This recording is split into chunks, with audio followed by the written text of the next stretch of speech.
Hello, and welcome to Varn Blog. And tonight I'm live journaling after live journaling. Wow, that's some nostalgia. I am live vlogging after my vacation to the Escalante staircase and um, to Torrey and the area around Torrey. It is what it is, and I quite enjoyed it. Because it got me away from a lot of other things. And I read a bunch when I was there. I did my normal doubling down on reading.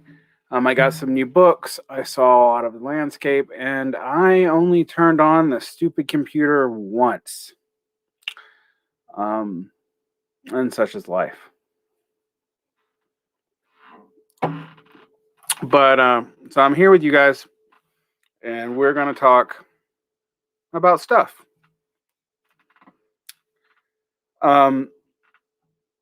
So I was down in Torrey, Utah, which is near Capitol Reef, and Capitol Reef is basically this huge rock formation of red rock, and it's down in the desert. I spent a lot of time on my vacations in the desert.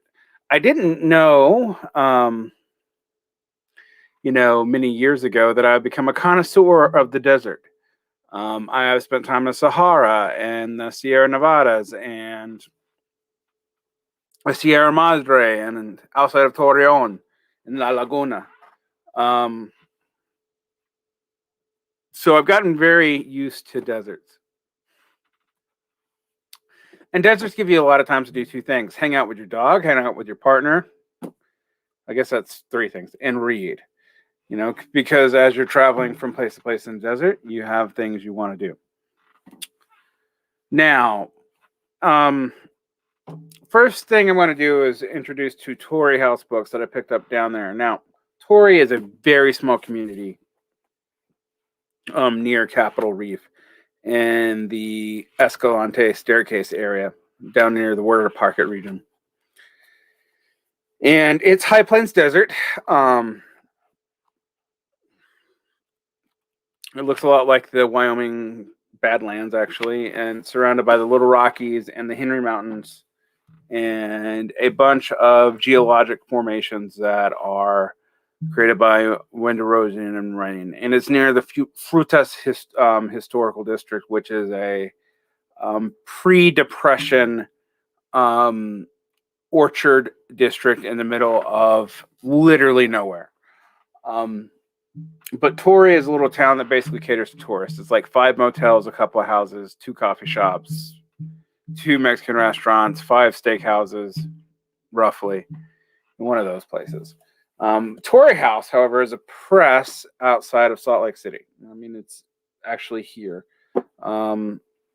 It doesn't have its building in Torrey, and it's mostly, American West stuff. But they have published 2 books that caught my eye. One is Craig Trowell's Virga and Bone. Now, Virga is what happens when the rain goes on the desert and it just evaporates before it hits the ground.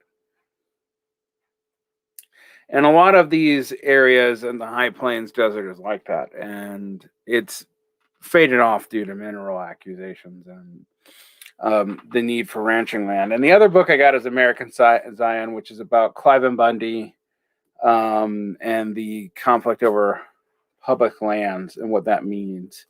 I haven't read this book yet. As you can see, it's a nice thick book.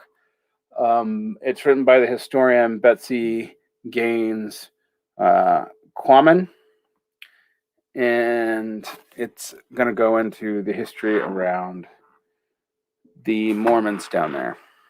So I spent a lot of time in the desert, and the desert in all these areas is a place that is precarious. High Plains Desert needs a fair amount of rainfall. Climate change makes it more prone to extreme weather events, both cold and hot. And when I was down there, we had dust storms, which was to be expected, actually. I was down there tourist season by about a week. And then we had wild shifts in weather, both too hot and too cold for the normal weather patterns of the area. Now, I'm sure the 4 or 5 of you watching this are totally interested in the weather of southern Utah. I got to do some other things while I was down there, though. And those things consisted of reading Catherine Liu's Virtue Hoarders, and more of Marcel Mousteau's engagement of Marxist biography from understanding the Mega 2. Because as my partner is driving us through the high plains, you need something to do other than pet your dog while they're in the back seat of your Subaru, or in this case, her Subaru. And I read a lot this weekend in relation to that. I read Catherine Liu's book, Virtue Hoarders, which kind of threw me for a loop. The class analysis in it's really, frankly, dishonest. You could tell Catherine Liu is a media theorist and not particularly interested, actually, all that much in being all that consistent in her categories. And I think she said as much multiple places. This is a very brief polemic, but it's polemic that's quite strange. It equates Alan Sokol's takedown post-structuralism with the attacks on the online right that Nagel did. Now, I actually voted to publish Nagel's book, Kill All Normies, but I published it with a major caveat. Everyone else was pretty much unequivocally it was good.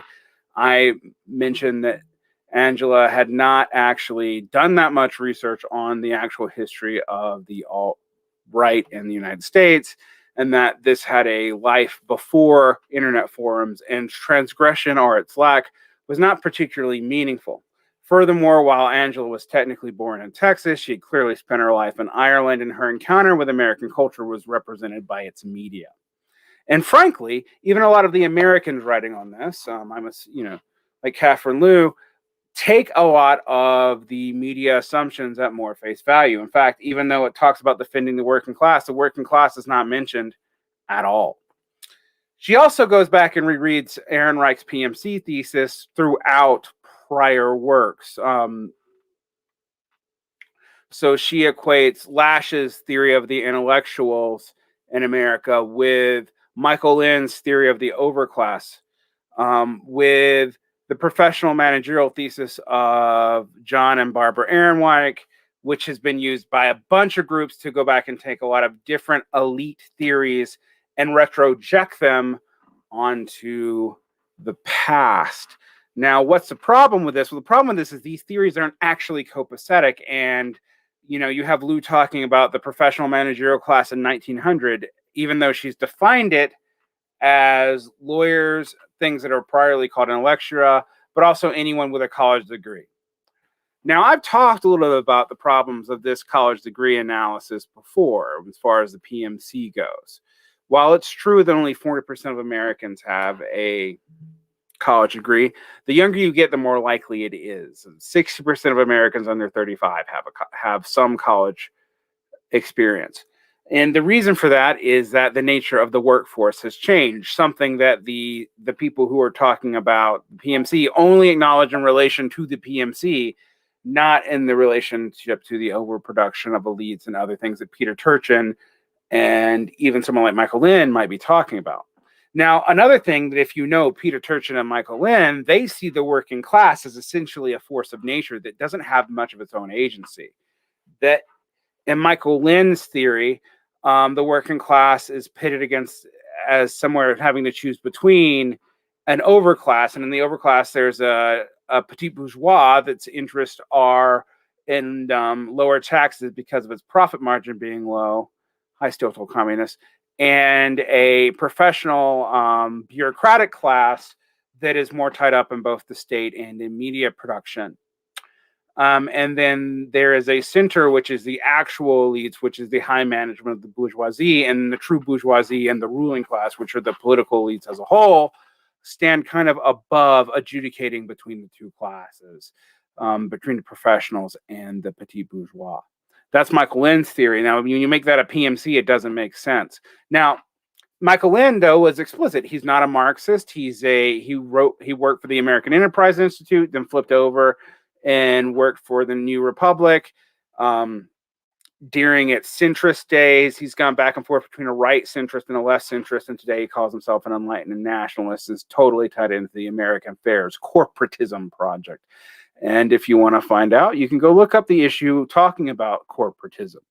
He's also written for the Bellows, admitting that he doesn't have a Marxist core in his body, and yet Marxists love to reference him as one of the people who confirms their theories of the PMC.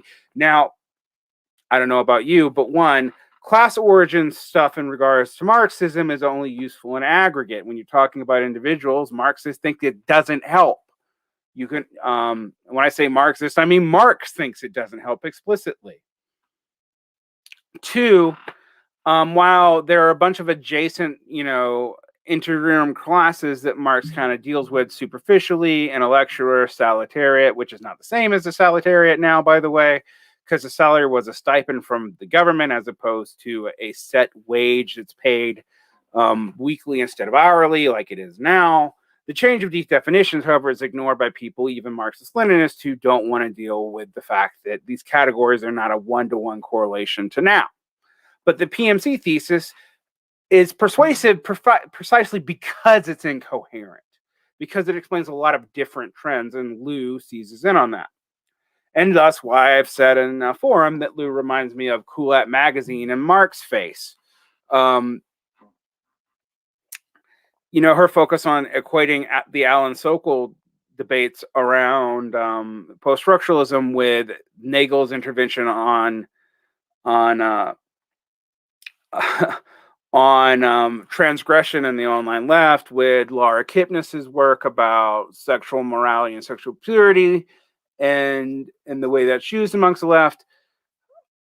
It is actually very similar to Lasch after 1987, where Lasch is defending the working class, but just totally embroiled in debates within the academia. But Lasch knew that and wasn't trying to present it as any other way, and thought that maybe intervening in these issues with academia, that he could perhaps change the way it was going, even though he increasingly became skeptical of the left. And in 1987, in a somewhat infamous Tikkun series of letters, Lasch says that he kind of abandons the left, even though he still sees himself as a part of it, and spends more of his time actually critiquing the right. His challenge at the time was that the left wasn't speaking to working class issues, but the right was. It's just the right's answers were lies. And he says that over and over again, where the left's answers are basically not existent. When the right criticizes the educational drift, the expansion of education, and the reduction of standards, the left in the Democratic Party in the 1980s would defend the teachers' unions. Now, later on, as Catherine Liu illustrates, it goes into destroying the teachers' unions. But Liu can't decide herself if teachers are workers or PMC anyway. What do the unions represent? This is never dealt with because her analysis of class is pretty much non-existent. So I know that LivCom critiqued her as being the Turkel Carlson left, but I don't even think it's that coherent. So here we go. It's also very short, and a disproportionate amount of time is like the 1619 project is bad. Okay, I actually somewhat agree that there's critiques to be made of the 1619 project, but Liu doesn't go into it. She then talks about things like how the Atticus Finch character in To Kill a Mockingbird is professional managerial elite code, and the revision of Atticus is truthfulness, but also shows that Harper Lee was a propagandist. And while there's some truth to that, a propagandist for what exactly is a bigger question. Now, if you wanted to go into the history of progressivism and not tie this to a pseudo class, then we could do that. Because the thing is, if you actually took a survey based on income or in the relationship to the circuit of production, the PMC isn't coherent as a theory, and I can't emphasize this enough. What do lawyers, managers of businesses, HR, academics, and other things share? Basically nothing other than education.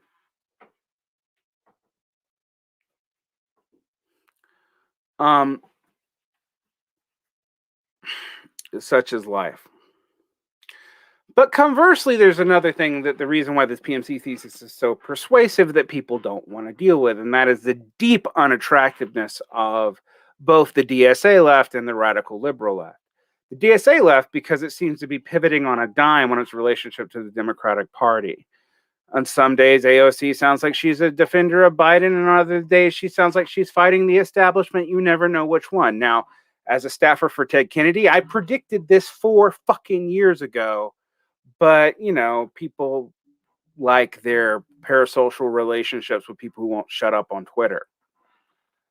Conversely, similar attractions are going on, and I've been yelled at by it on my vacation. And by the way, if people want to personal message me on my vacation, you can go screw yourself.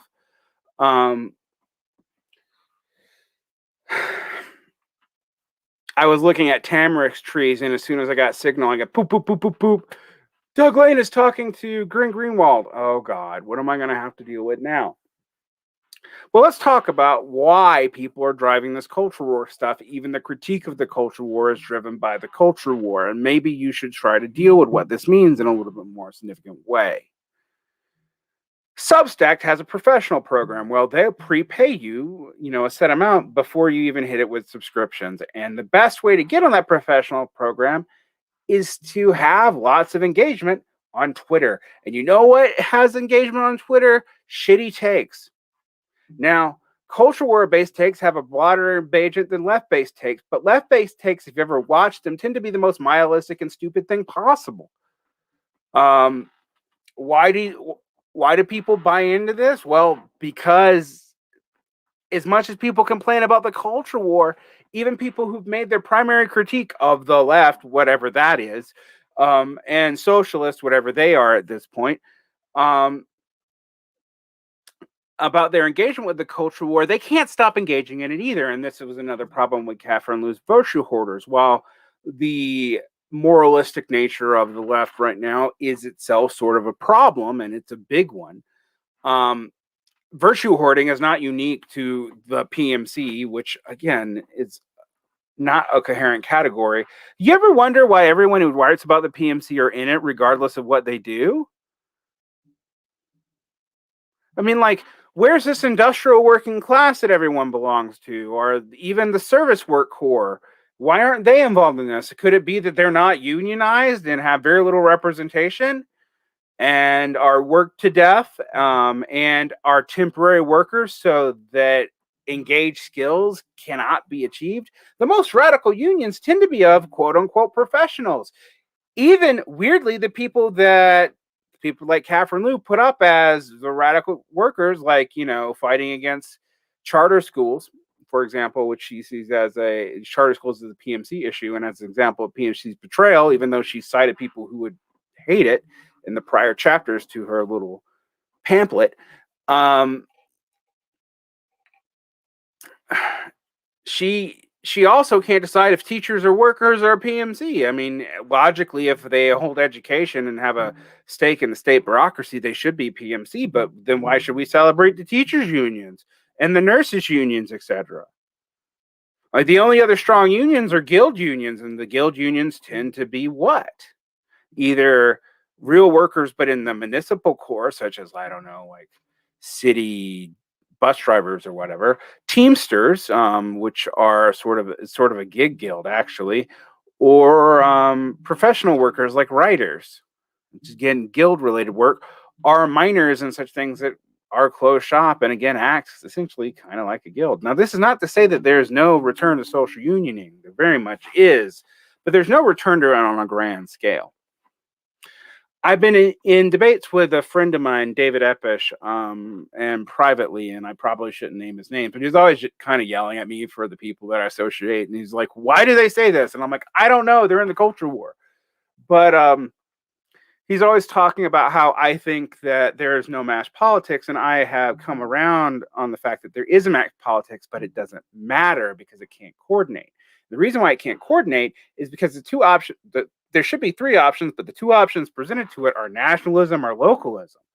Now, David points out that if you try to go on the national level, you are going to automatically need to scale up in a way that makes you need corporate or governmental interest.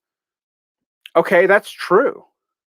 But the answer to that is not to scale down and be even more subjugated by capital. And like I said in my talks, I was going to talk about Endnotes today.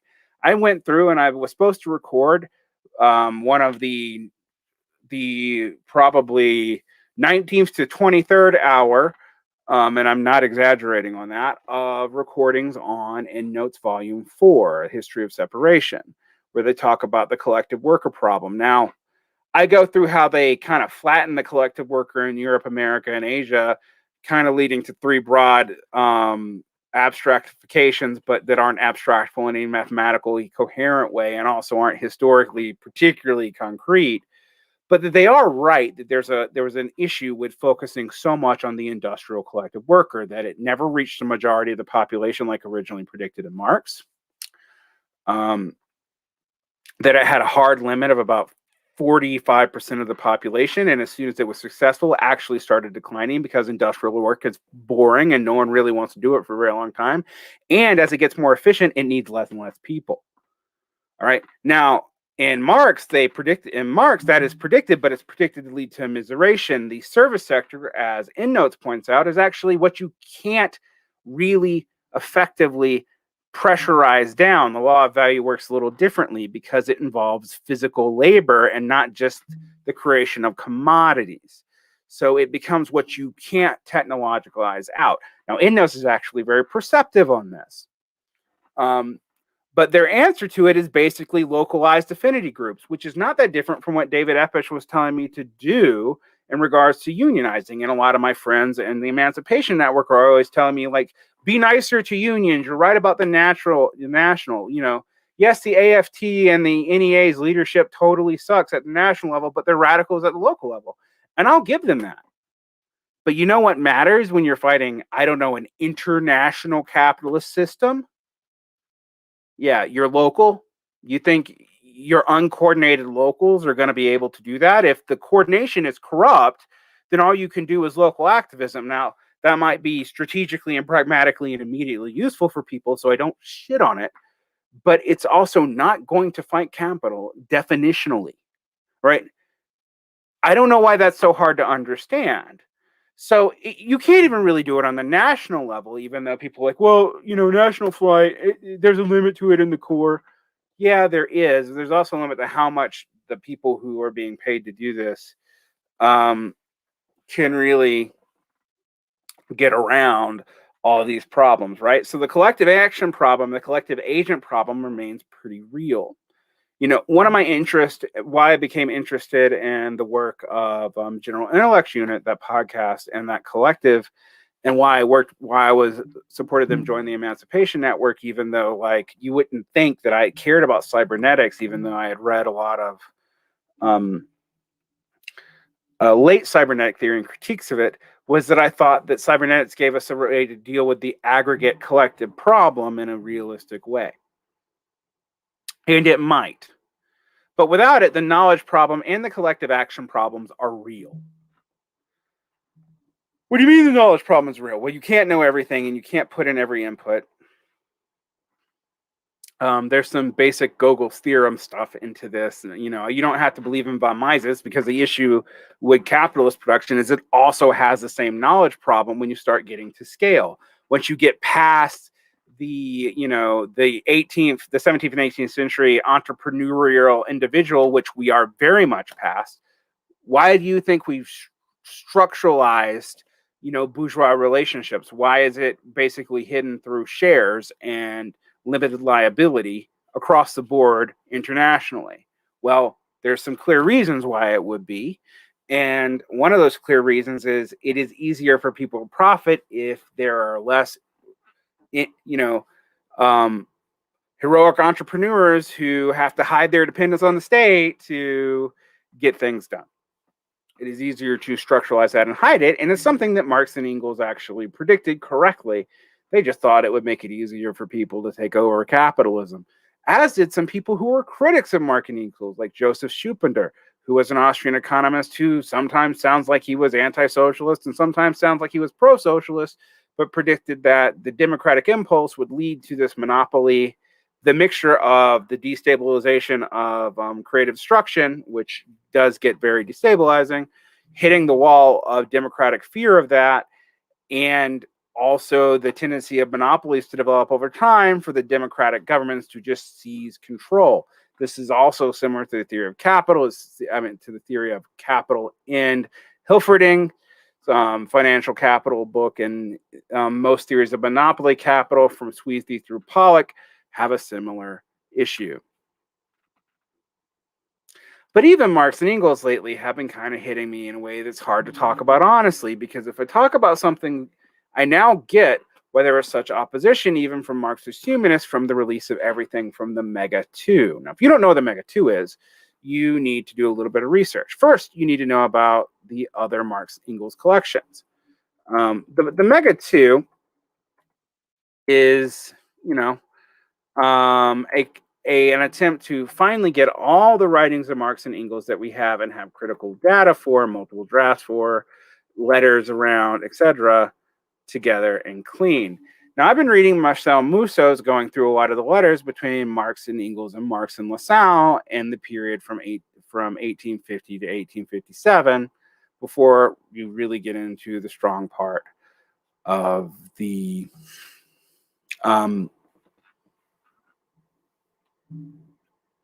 I just lost my train of thought. Before you really get into the strong part of the development of the First International. So this is around the time of the writing of the Grundrisse and the German ideology. And one of the things he points out in those letters is between 1850 and 1857, Marx predicts the collapse of capitalism like 6 times, both in articles and in letters to Engels and Lassalle, and thought that this would prompt an immediate revolution. In fact, that's what he thought was the context of the First International. And in some ways,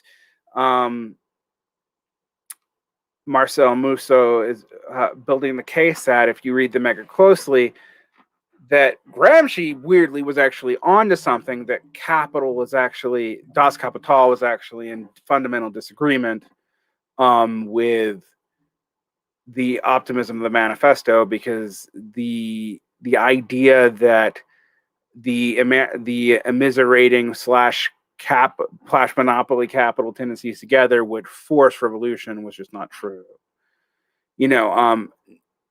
Lenin's imperialism, the latest stage of capitalism, or the highest stage of capitalism, depending on how you translate it to Russian, is a similar response, which tries to take the monopoly capital theory and resync it, from Hilferding, and resync it with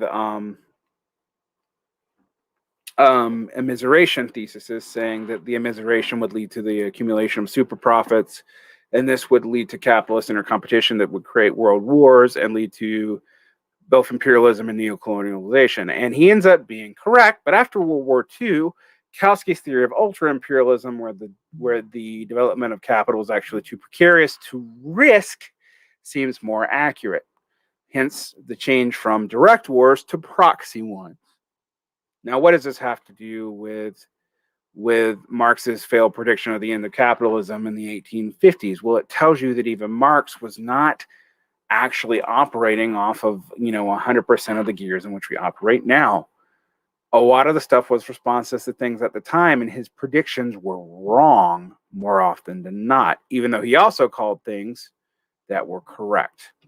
One of which is, like, for example, the gold rush of the United States would only buoy up the economy for so long, and this actually ends up hurting Marx personally, as his major source of income was writing for newspapers in the United States from Germany. And actually, the only reason he was able to do it enough to make enough money is Engels would write on military issues from the sidelines, because Marx knew he didn't understand geopolitics and would largely fork that out to Engels. And if you've ever read Engels' writing on America and on armies, Engels is better on those topics than Marx is.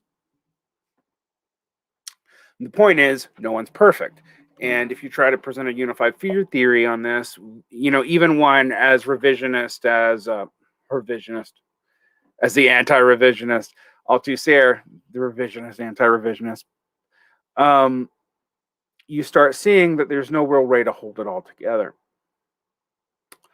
The epistemological break doesn't hold. You can't find a clear moment for it. But yet also, if you try to present Marx as a unified corpus over the course of 50 years, where there's just developments but no changes in ideas, you end up having to hide how many times Marx made predictions that were wrong and how many times he compromised his own ideas with political situations in the First International and before.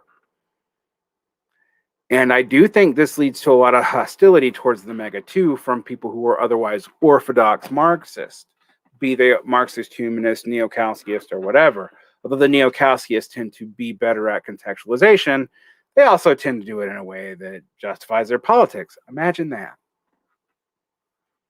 All right, I've been ranting for pretty long here. Would anyone like to ask a question? There are 25 of you watching. Oh, by the way, tomorrow afternoon, AM Gimlets will be on for, I think, about an hour. Our AM Gitlets, excuse me, Andy from Antifada will be on for, I think, about an hour in the afternoon. And we're going to talk about Posadism, obviously, but also recent changes in communism, how to deal with the DSA, etc. Furthermore, while I have been ranting about Catherine Liu, I do want to give the virtue hoarders one thing, and that is the moral versus programmatic labor of the left.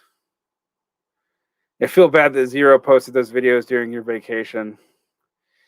Yeah, I don't even know what to do about it anymore. I mean, like, I've been talking to Doug Lane a lot, trying to and talking to other people, and I don't want to out everybody because,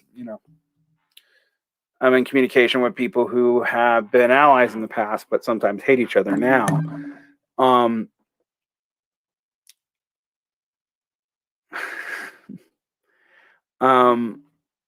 I am very interested in why, we've seen this shift from foreign politics to the culture war issues, even from people like Greenwald, who are supposedly better than that, right? And like Greenwald's reporting on everything but, say, Brazil during Lula, where he got actually switched sides a bunch of times. Internationally is pretty okay as far as understanding U.S. war crimes goes. And he's better than some other people who just automatically assume that the actions of foreign nations are necessarily anti-imperial or liberatory because they're not the U.S. I'm looking at you, Gray Zone. But lately, he seems to be just as focused on the cultural war issues as anyone else, and in a way that kind of splits the baby. I find the splitting the baby a way to try to have your cake and eat it too. You either need to pick stuff that you either need to take a moral stance, or you need to not comment on it if you can't. All right? I don't go off on things that I can't take a stance on. I can take a stance, for example, on the DSA's BS about pushing the Democrats to the left. I can take a stance on the centrist MMTers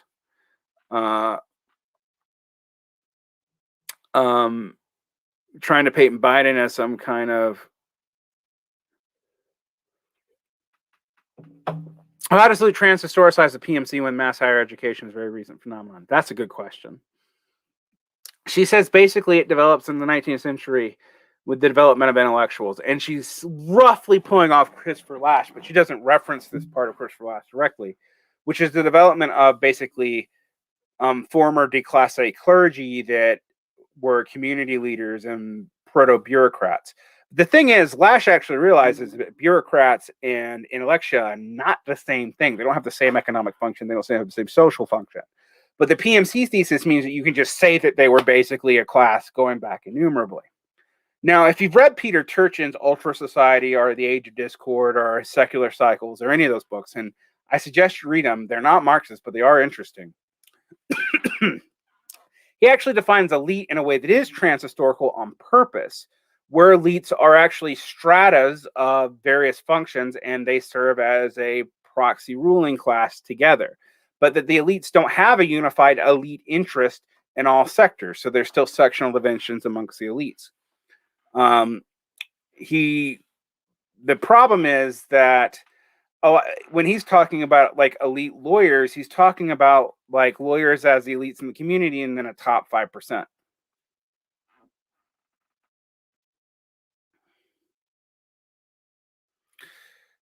I suppose you could say the IWW is not led by collaborationists within the business unions, but the IWW is not particularly highly relevant, even though it does have some actual unions in its midst. I know I say actual unions, I mean people that have relations to contracts. But within the AFL-CIO, I don't think so. Even the unions that work with the DSA still have to deal with the fact that the majority of the unions' PAC money and a lot of the unions' operational money, a great majority of it, goes directly into lobbying efforts, as most unions now consider themselves associations. This is only different at the local level, where locals have a lot more control of their local budget.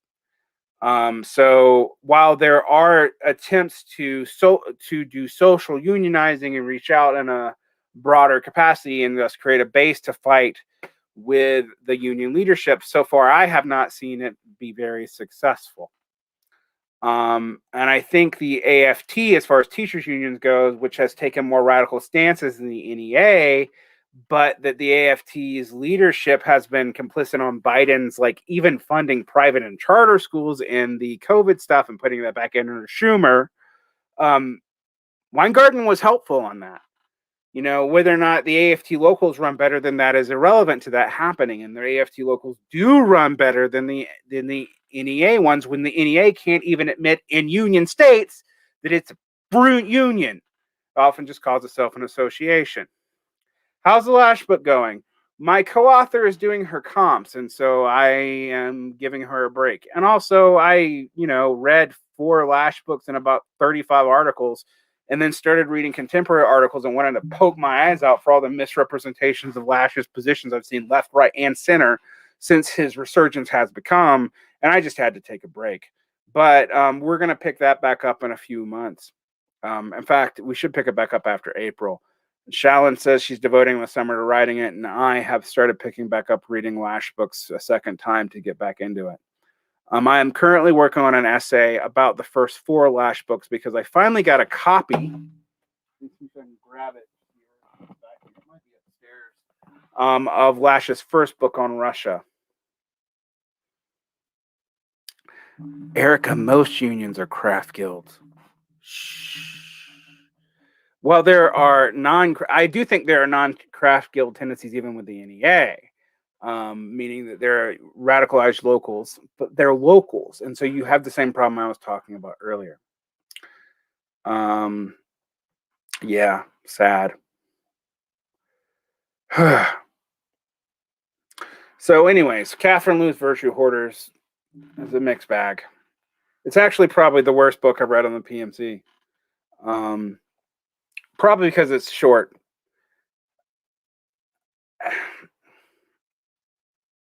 And the one thing that even people who are more fond of the book have mentioned is the working class are just bracketed out.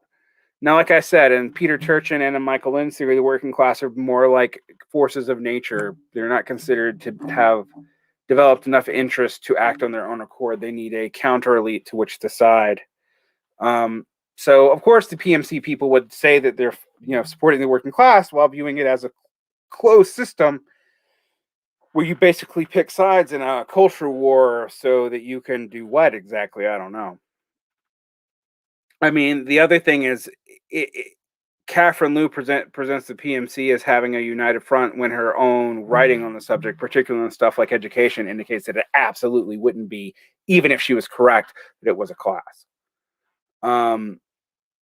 But a lot of people think this is brilliant. A lot of people who like me think it's brilliant. I mean, a lot of people who like me thought Nagel was brilliant. A lot of people who like me thought a lot of things. When you critique everything, people tend to only attached to the things that you're critiquing that they think hits on the people that they don't like. And right now, I'm kind of fed up with everybody. I mean, I also do think like the moralizing left is basically a front for the Democratic Party, while the post left or even some of the class unity left is basically a front for, at best, a circular definition of working class politics, where we're going to build working class politics to have working class politics, so the workers will vote for Bernie, so Bernie can create the conditions that the workers would vote. I mean, Adolf Reed has all but said this. Now, I want to point out something that someone pointed out to me, that I said that I agreed with Adolf Reed that Nagel got, and that, her associations with Spiked, which long predate even the publication of Kill All Normies, and with Momentum and some, with Momentum in the UK and all this, put her squarely in the right wing of social democracy way back. And that we shouldn't be surprised. But I read fast and I don't sleep. But that there is a way in which Nagel didn't posit this PMC thing. And Nagel was concerned about the appeal of like trolling right transgression, and then thought maybe normie appeals would work. But the thing is, again, that's a culture war thing. And it's largely removed from class analysis. And the country she writes about the most is not Ireland, it's the United States. And in fact, one of the things I've been pointing out about a lot of these PMC types, not Catherine Liu, but Malcolm Srayuna,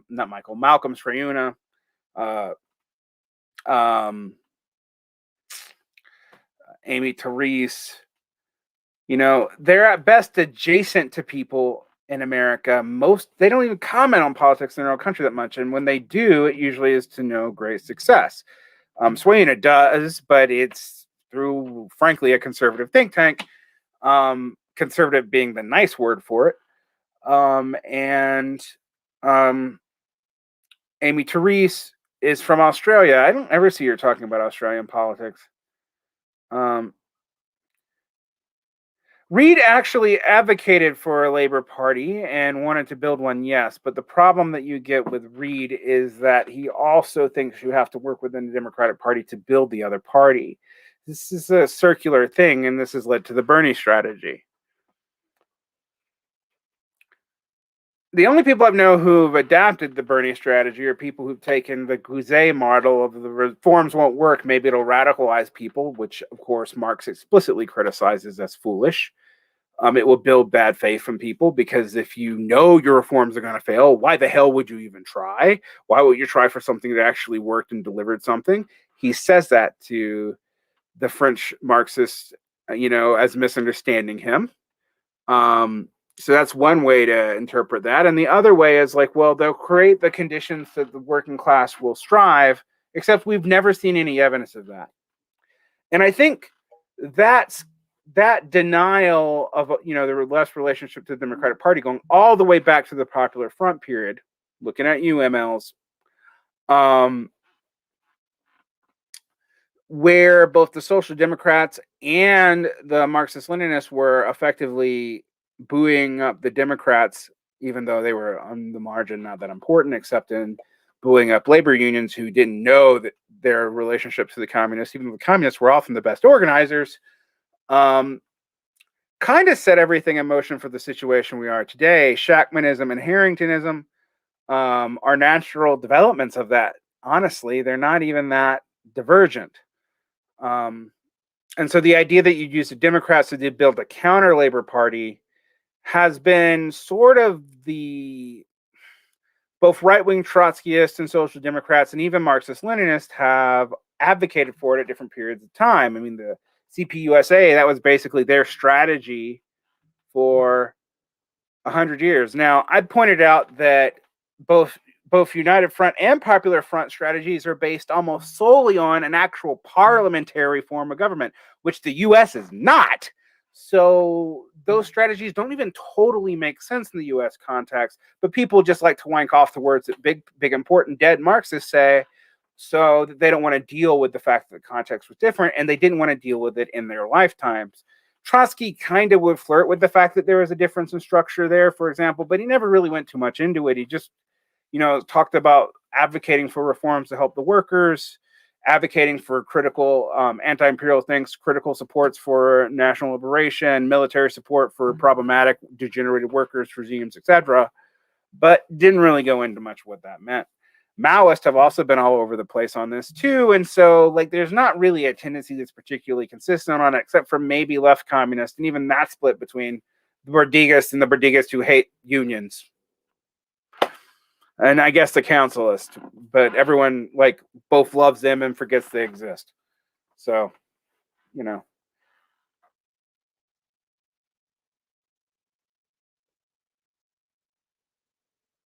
If radicals want a working class, we could organize bands and have our own clubs. Well, I've actually pointed out that that's what you used to do, but we would have to deal with the entire different terrain of the imposition of media and technology on our lives. I mean, we would have to admit that Baudrillard had a point about the derationalization of the social in a very real way.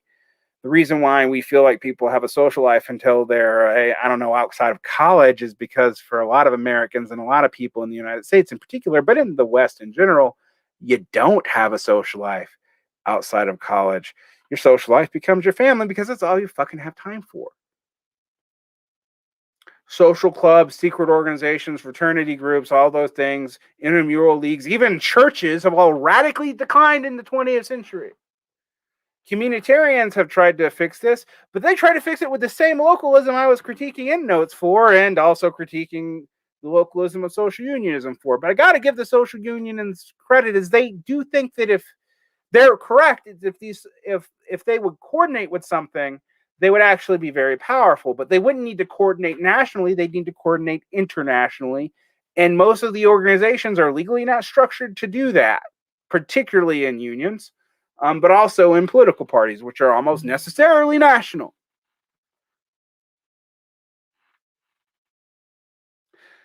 I've been wondering why I have a diehard core of people who like what I do, but I, don't get super big. Yes, I do. I meant dementist, or dementist. But Erica, most people have no idea what those distinctions are. You want me to draw the chart explaining left communism to people? Um, I don't know. I mean, it is such a rarefied milieu. It is important, right? I would also say that autonomism is important, and I'll be talking to P.H. Higgins on the Tronte Nigiri debate sometime in the next month. I'll also be talking to one of my fans who I don't know their real name, so they're going to have to forgive me. They're known as syndicalists when I deal with them on the development of unions and the radicalization of unions. And I might even get David on to talk to me at some time. I don't know. All these people who talk to me privately, they should know that they're fodder for these conversations. Speaking of which, I was talking to JG Michael about how people think principled third camp positions are even critical support of national liberationist movements, are regimes that might be degenerated worker states or whatever. I don't know. I mean, those categories don't mean that much anymore. Yeah, Nigiri versus Tronte actually is the specific debate, and why we think Tronte needs to be somewhat paid attention to. I wouldn't call the Traditionalist Workers' Party a labor party. I wouldn't either.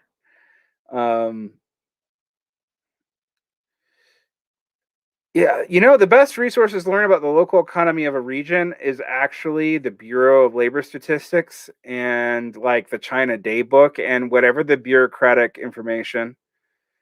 I give you guys reading list all the damn time.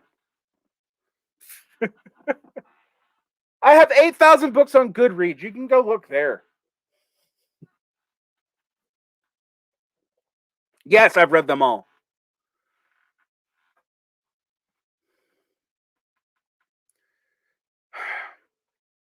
I've also traveled and need to get my my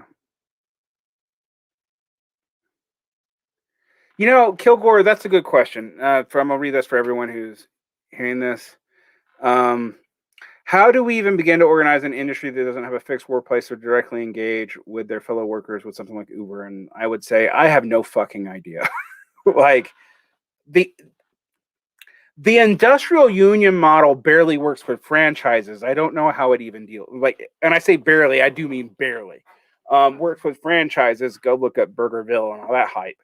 Um, you think that's going to run a wing? How dare you ask me about sports? Gulag. Did you ever diverge the critical thinking book?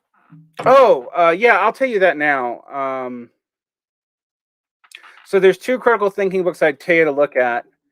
And I'm actually going to pull up my Goodreads because I just wrote about them.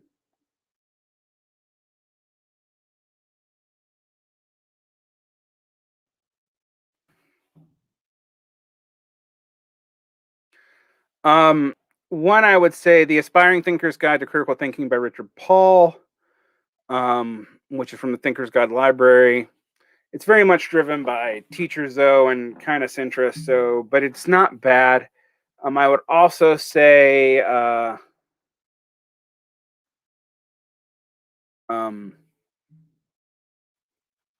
Critical Thinking, the MIT Press Essential Knowledge series, and that is by Jonathan Haber. I thought that was pretty good, too. So that's to answer your question, Board Panda. Oh, no. Martin Luther King. What do you think of Jordan? Okay. I need to read more on Varoufakis right now because he was so wrong about stuff in the late aughts and early aught teens that I just can't see straight. Can you be a Marxist high school teacher? Yes, you can be in anything a high school teacher, but you're not going to be able to teach Marxist history directly. I'm an English teacher who's taught history. I have a history certification in certain states, although not the one I'm in right now. Or I had a history certification. Let me rephrase that. But I didn't lose it because I violated some ethics of history. I lost it because I moved.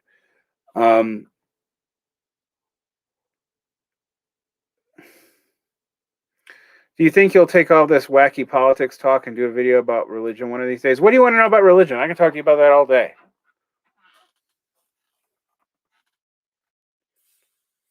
But yeah, so you can be I actually think also, by the way, if you want to radicalize people, the worst thing you can do is directly teach them ideology. My students who get taught ideology, be it conservative or liberal, resent the shit out of it. I just teach history. I'm just honest about it. Usually they come to similar conclusions to me. Sometimes I have no idea how radical those conclusions are. And I'm not trying to convince them of any radical position. I'm just trying to teach them the truth when I teach history. And I teach American government, I teach it the same way. Religion tier list, Derek. Religion tier list? Like, what do you mean? Which religions I like better? Which religions I've been?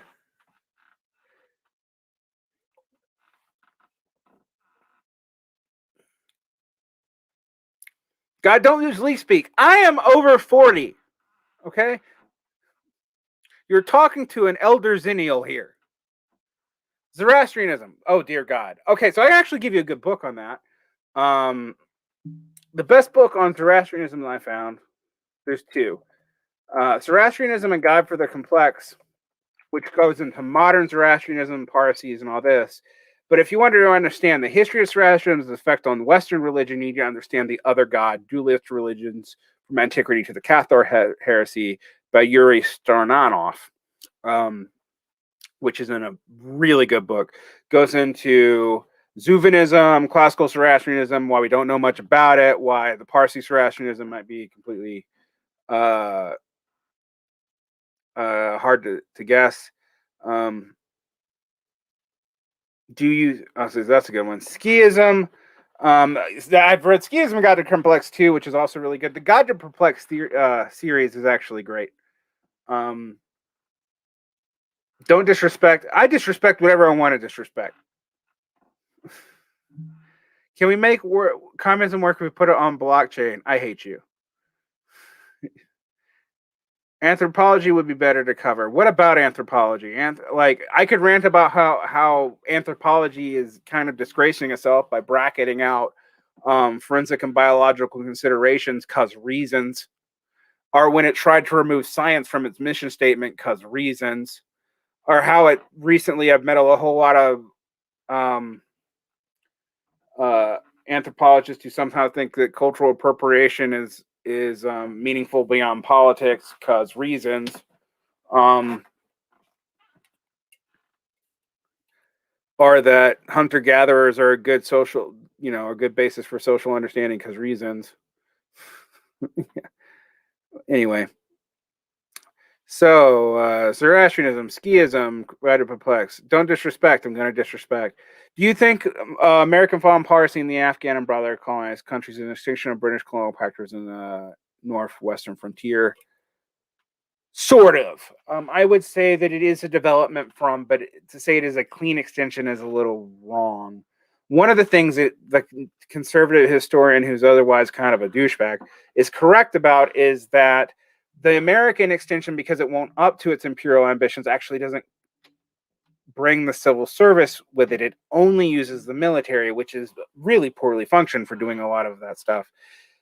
But if you look at the development of the Dutch and British, East India and West India companies, that actually is a good way of understanding the development of proto-imperialism. Thoughts on the Amazon unionization. On Burgess's show, they mentioned it could be the last chance for a major workers' movement due to the size of Amazon and precarious nature of the warehouse work. Oh, Burgess. Oh, Burgess, I love you, but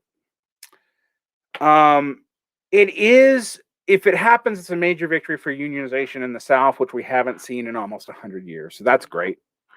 But would it in itself cause a workers' movement? Is it the last chance? It's very hard to say. I would say it also depends on how they structure that union, not just that they have one. Would you radicalize someone without teaching idea? How do you radicalize someone without teaching ideology? Teach them the truth. The truth actually speaks for itself a lot of the time. Also, I mean, guys, I'm not interested in radicalizing people. I'm interested in people being correct. If correct happens to be radical, and a lot of times it is, because radical, I mean, it just means to get at the root of what you think the problem is, right? Radius, the root.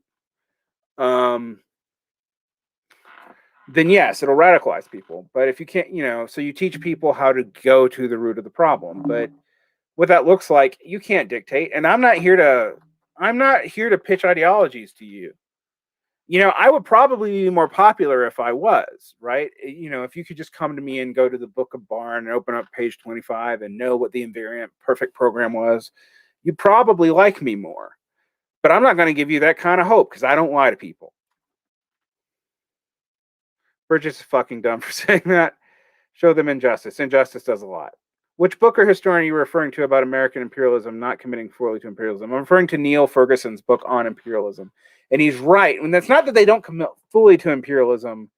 It's that they won't admit that imperialism is a political project, so they have to work through the military. And so the civil service is not exported, which is very much true. And then they try to, like we try to do the social services through schooling and education. We also try to do the the civil services in its various imperial frameworks through the military, which is good at blowing stuff up. And I guess the Army Corps of Engineers.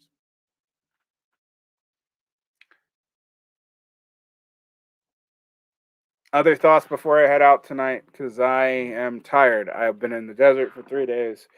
I'm, mostly in a motel room at night. So I haven't been like camping, but I have been hiking around and my partner driving and I haven't slept very much because I've been reading when I wasn't doing that. And I've had a lot on my mind. I almost started going into, Varn's story time, but I don't know how many people would listen to that. When I was talking before everyone got here on the stream today, I was talking about these two books here, Craig Charles's Virga and Bone, which is essays about the changing of the American West and the Badlands. This is a very good book. And then American Zion, which I haven't read yet, so I can't say if it's amazing or not. But John Krakauer likes it. About LDS culture, militia culture, and federal lands and federal land protection by Betsy Gaines Quimmen. So, I've been thinking a lot about that. I've been thinking a lot about spending a lot of time in the desert. I've been thinking a lot about lately just going to the fucking desert and telling you guys to fuck off and letting the world like burn from my mountain hermitage. And you guys would have to like cross the desert to find me and my dog. But people frown on that these days. I miss the days when a desert monk could just go sit on a pole and have water brought to him by acolytes and just stare into nothing.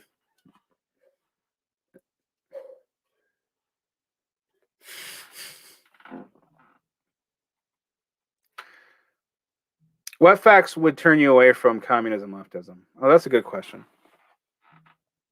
I think the biggest one that makes me lose sleep at night is one, how bad we've gotten the workers' movement wrong, and two, how our attempts to change the state while maintaining the bourgeois state effectively have led to the kinds of coalitions that lead to us getting massacred.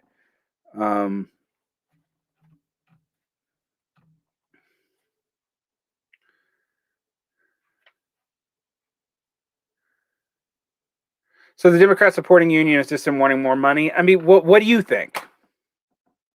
What do you think? I don't think so. It's not just money; it's also a voter base. But do they actually support unions? I mean, Obama promised to get rid of card check and couldn't do it. And the unions they support tend to be the professional ones, particularly in things that are adjacent to state governments where they have a lot of control. And you do see real corruption and leadership in those states. I mean, New York and California, are typical regime unions. Would you go back on This Is Revolution? They're the best part of Zero. I would, of course, go back on This Is Revolution. I remember when Jason told me that Doug asked him to come on Zero, and I was super stoked.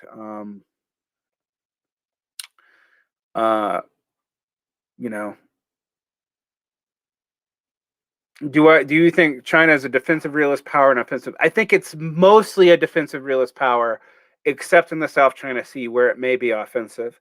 But I also think U.S. overreach there really does risk world war. I think I think instead of thinking about this in terms of good and evil and the Manichaean view of the Cold War, you should think of this with Cold War mad, mutually assured self-destruction being in play, but that we're basically in the great game. Which is not to say that China is necessarily imperialist, although, by the way, China as a polity is a history of pre-modern imperialism. It wasn't one state, it wasn't one people. There are 18 peoples in it. Like the idea of China as ethnically homogenous is actually something that only really flies in the West because people who live in Asia know better. Camp on BLM land next time. Absolutely no service cell there. I like the Varn story time. I could talk about going out into the desert. I've been thinking a lot about that because my mom's cancer has gotten a lot worse, and I spent a lot of time with when my ex-wife was. My ex-wife had 100 and something tumors, stage 4 melanoma.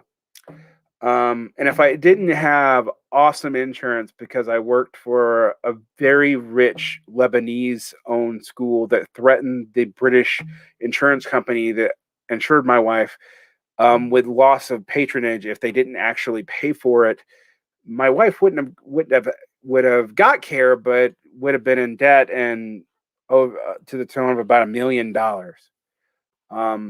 And so I spent a lot of time drinking on the edge of the desert until we got that cleared up. During Ramadan, which is hard, I may add. You know how hard it is to get alcohol in Egypt during Ramadan? Not entirely legal. And sitting on the edge of the Sahara, towards the White Desert, and just talking to people and being sad and drinking really shitty Egyptian beer that we bought in bulk right before Ramadan. Can you do a video on personal note taking and can more importantly organizing notes so they can be tagged and searched on Evernote beyond the author's historical period? You know what? Maybe I'll release my what I do with school. Although I don't use Evernote, I'm old. I actually still handwrite most things, guys. It's actually not true. I type most things, but I do handwrite my notes and then translate them. I would cross. Also, do you think 13 Clocks book by Robert G. I haven't read it. Sorry. Playing video games, no. Then cut to the jazz. I used to love going to jazz on Wednesday nights. There's a great jazz club here called the Rabbit Hole. I used to go with Kristen, my partner. Not to be confused with Kristen, my ex-wife. The reason why I refer to my partner as my partner, my ex-wife as my ex-wife, is their actual names are pronounced the same way. They're not spelled the same way at all, but they're pronounced the same way. The Belt and Road Initiative is pure imperialism. It's definitely nation building, that's for sure. Jesus Christ. I don't know anything about that dude. Favorite superhero, Grendel. Matt Wagner's Grendel.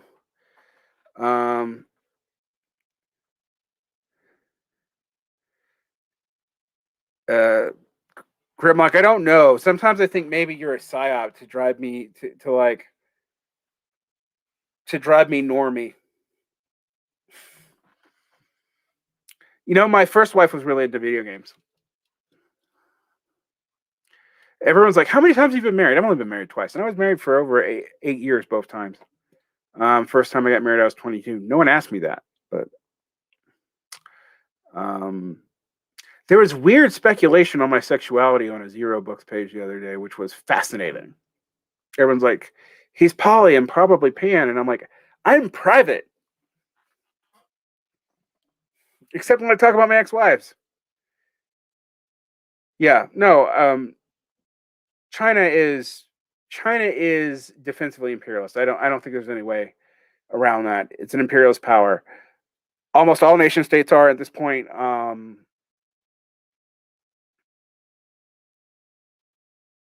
Depends on which Grendel we're talking about, Joanna. What time period of Matt Wagner's Grendel are we with here? I do read a lot of comic books. I also like the Meta Baron. Best book on the Enlightenment. Oh, that's good. You mean so not Dialectic of Enlightenment, which I like. I actually get a lot out of the massive 4 tomes of like 8,000 pages by Jonathan Israel, which I won't pretend to have read all of in any detail. I skimmed it. Why do I hate sports? Because I was a wrestler in high school, but everyone made me play other sports. And that involves working with other people. And while I'm all about solidarity and working with other people, I'm not about cheering for it. Christine Spar. Oh, dear God.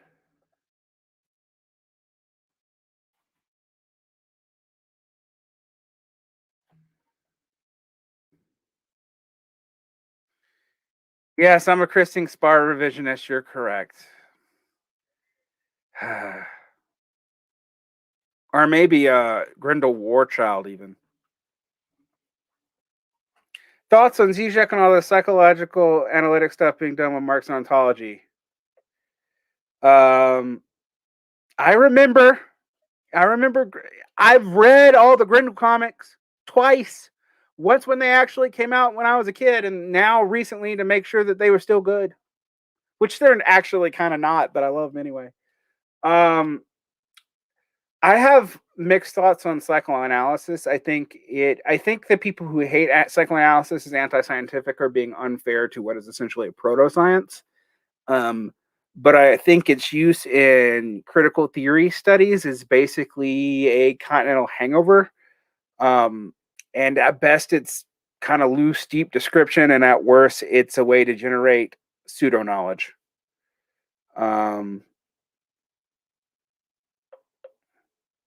Joanna H. That's some deep, you were challenging me on my deep nerd.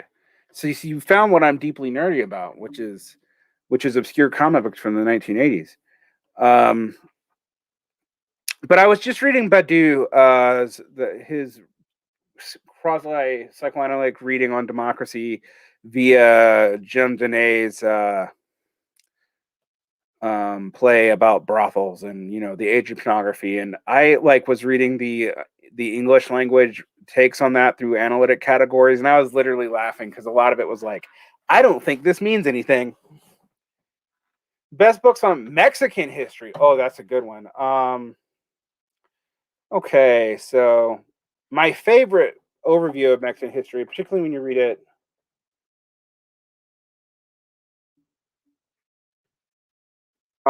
with its companion on the history of Texas as part of Mexico, and then in the Mexican-American War, is a TH Firebox Blood and Fire History of Mexico, but also your standard Galeno, which is pretty good. I'd also read that with Lone Star History of Texas and Texans by the same author that I just mentioned. See who else I think is good on Mexico. I like Mexico, A Biography of Power by Enrique Krauss. I like Eduardo Galeano's the Open Faced Latin America, which is not just about Mexico. I like some specific books on the Mexican Revolution. Yeah. A lot of people go weird places trying to. Grimlock, you're really messing with me. Do you want me to have all the former GRU on the podcast, on the vlog?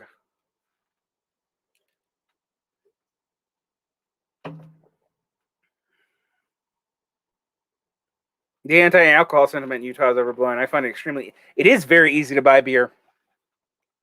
It's just weak beer, and it's easy to buy it in Salt Lake. In fact, the Zion curtain fell right after I moved here, so and the beer has finally been up to 5%. However, what I will say is, if you're actually out in southern parts of the states, and you're not in a tourist area, it's hard to get coffee, much less alcohol. Yes, you can buy near beer at the gas station, but you'll get looks for it. But yes, the anti-alcohol sentiment in Utah is somewhat overstated. Um, there's not a lot of good stuff. There's also, but it's not hard to get alcohol. It's hard to get specific things. Also, we have good versions of our own alcohol because of the weird laws here. So, we have distilleries everywhere because it's cheaper than buying, big great commercial liquor, unless you want to go to Nevada or Wyoming, which we do, and they're not far away. Is Glenn Beck a good Mormon or a bad Mormon? I have no idea. I think probably a moderately bad Mormon. Guys, I'm not a Mormon, at all. Not even a little bit. My I had Mormon friends in high school, and we used to argue about who was a Gentile. I thought they were.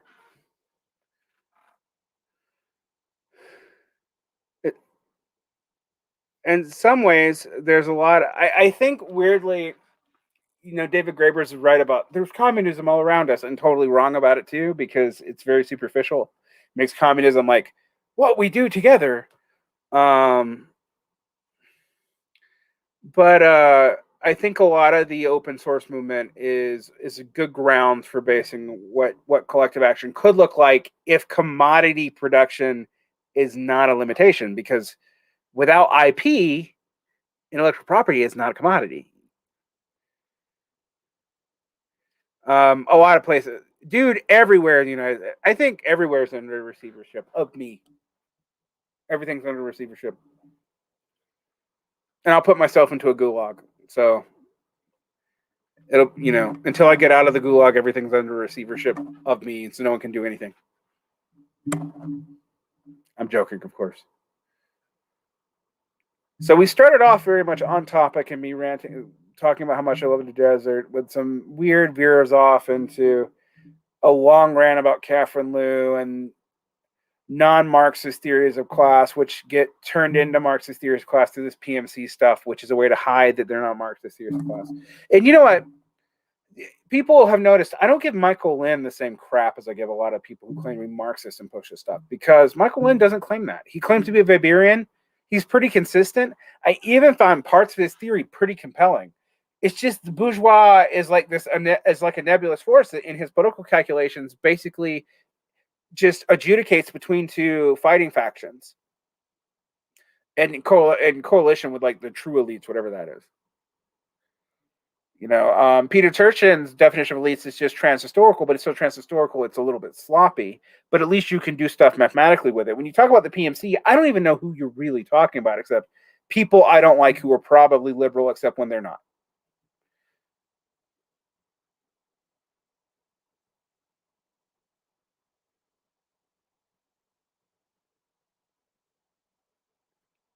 Any other questions? I've been rambling today. Tomorrow, AM Giblins is on for an hour and a half. Oh, do you think tries to find its next frontier and explains the global imperial projects at the end of the frontier thesis stuff? I think our empire is actually slowing down and declining and has been for a while. I think,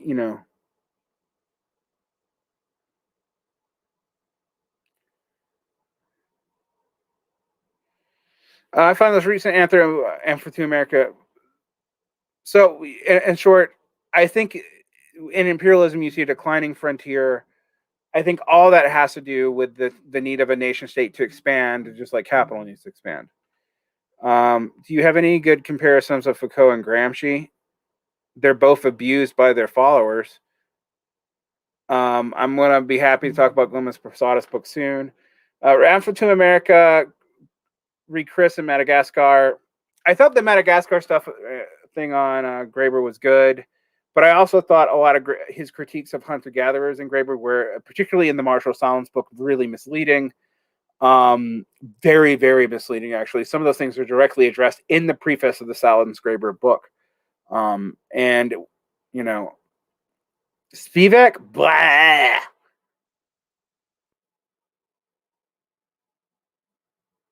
You looked at the amount of shit in asteroids. Oh, man. You want to talk about space junk? That's just depressing to me. You know who I think more seriously? I think Omi K. Baba's like far more interesting. And Demosians, another day. I'll talk about pre-Homo sapiens if you want. I'm actually more interested in the Neanderthals, but that's just me. That's a function of when I was going to school, though, because we started figuring out that Neanderthals and humans shared more DNA than we could have if we didn't interbreed.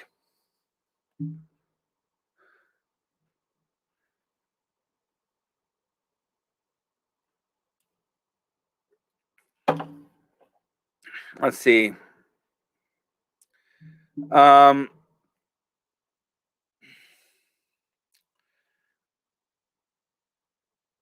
Big head scientist Varn. I'm a humanities major, man. I do have training in anthropology, but it's not even a full degree. It's like part of a liberal studies degree. Well, I actually think you're right that Spivak and Baba use essentially bourgeois conclusions. I think this is true for a lot of national liberation stuff. I'm currently trying to read up more on decolonization's relationship to third world communist movements and how it goes there.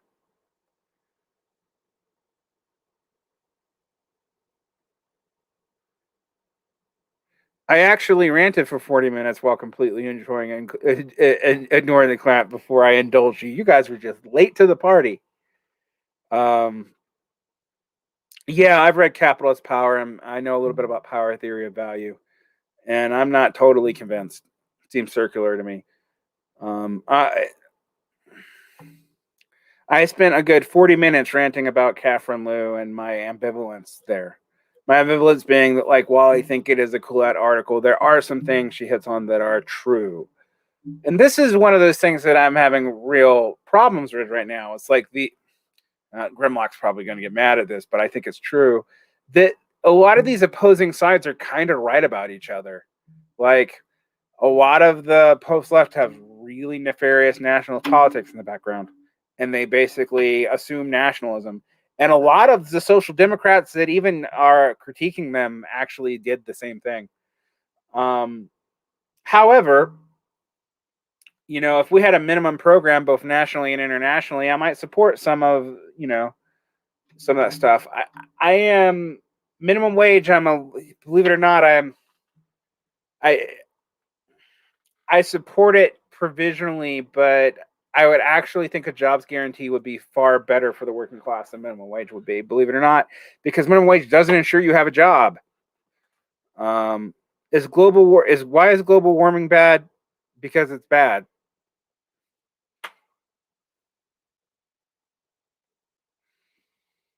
Uh, uh, I mean, circular. So what I would say is, while I think some of the predictions of human extinction and stuff from global warming from people who I even like are overstated, I would say most of the ecological effects that I'm seeing are worse than reported. And so the straining conditions on human populations are going to be severe. Um, what does that mean in the long term is more a bigger issue. Um,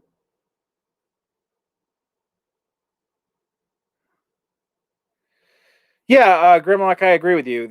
But so many people are. I mean, I actually think that's true about the other side too. The other side, as if there's only two sides in this. But like, I think it hurts that Jimmy Dore is right about AOC. You know, and while I also said similar things about AOC 4 years ago, and I didn't try to make a career out of it. There's a way in which, like, there, if you're doing it to own the Democrats at a certain point, like, what do you think the ideological unity is for? Dude, there's all kinds of, like, Mormon word for cat. Give a religious group, there'll be some weird variant of it. Have you seen the draft version of the DSA's program? No. Um, Toby, what should I know about it?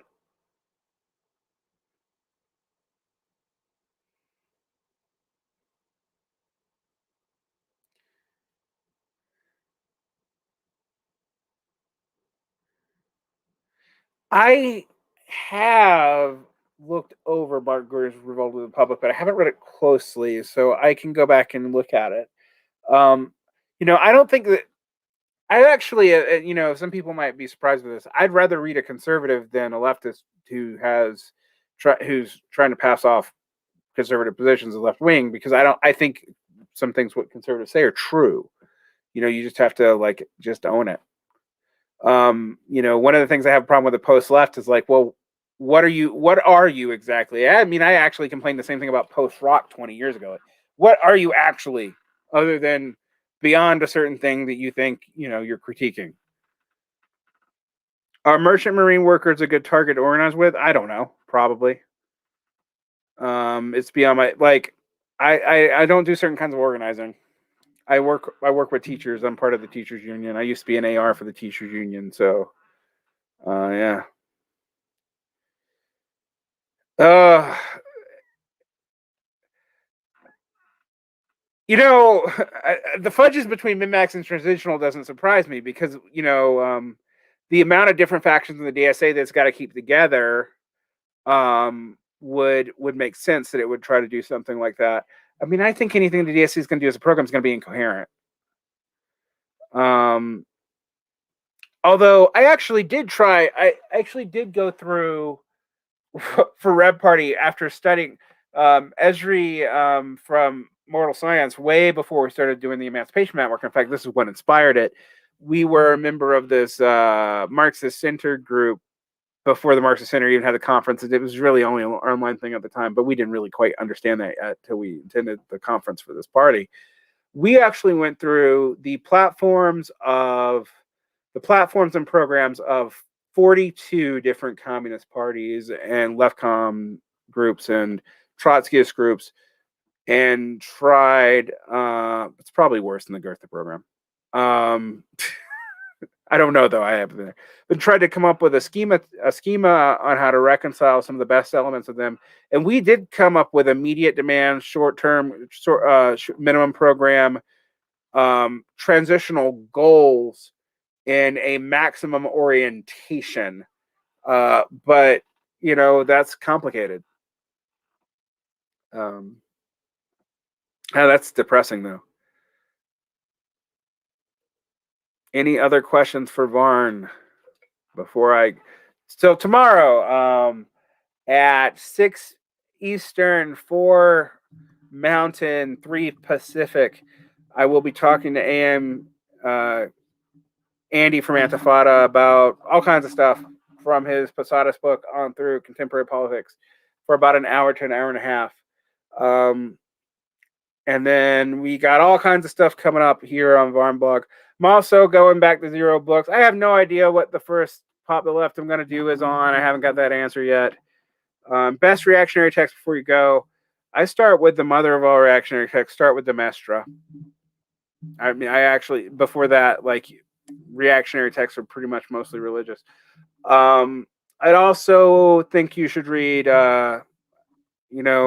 your high medieval theology, like the Summa and whatnot. But I would be hard pressed to call the Summa reactionary because it's pre-modern. Favorite books on Greek myths and ancient Greek history. Oh boy.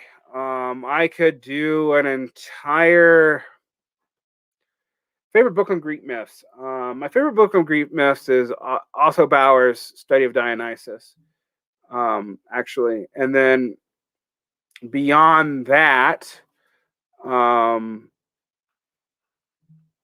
I would say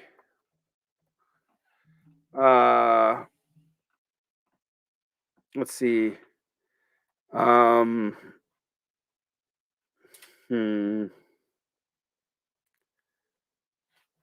Greek Religion by Walter Burkett.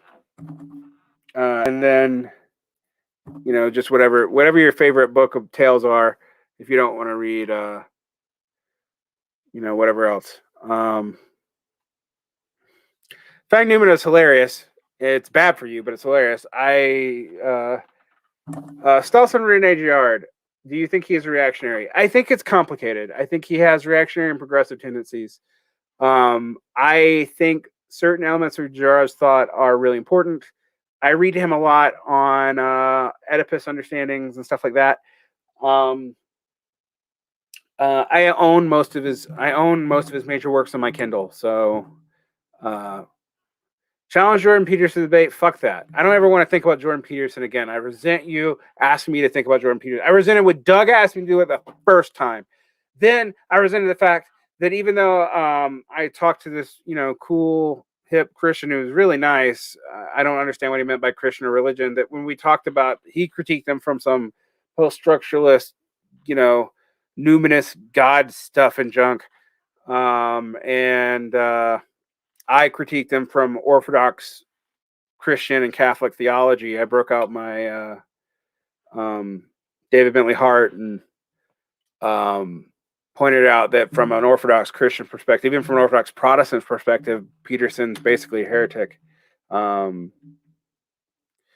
Let's see. What do you think of Andrew Bacevich? I like Andrew Bacevich, just know he's a conservative. I actually like the Quincy Institute, even though they're conservatives. I've been into Andrew Bacevich since when I was a right winger. I have been listening to him and reading him since about 2002. So, I also agree with Grimlock. So if you're going to engage with land, you should probably actually engage with the CCRU's collection of works more than that. Who in the American left would you want to debate most? Everyone thinks I should debate Matt Kreisman, or Chrisman. Maybe one day I'll say his name right. Do I say anyone's name right? So, substantively,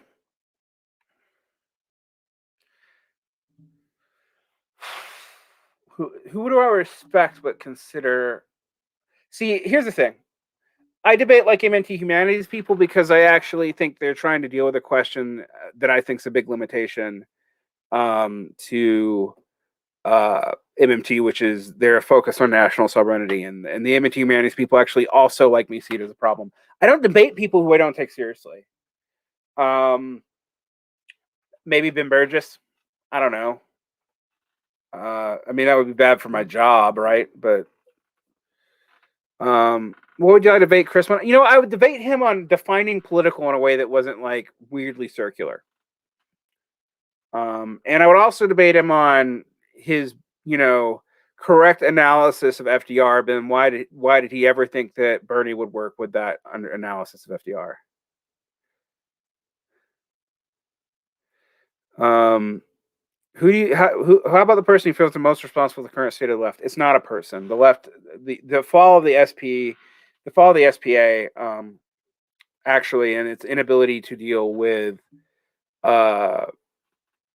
the Bolshevik Revolution and with Wilson imprisoning Debs is pretty much the death knell for the American left as something separate from liberal progressivism. That's not one person's fault. That's not, I think blaming it on an individual is sometimes misleading, right? I don't think it's just like a corruption of thought problem. This is actually someplace where I very much differ with Doug Lane. I do think betrayal is possible. So maybe Gompers,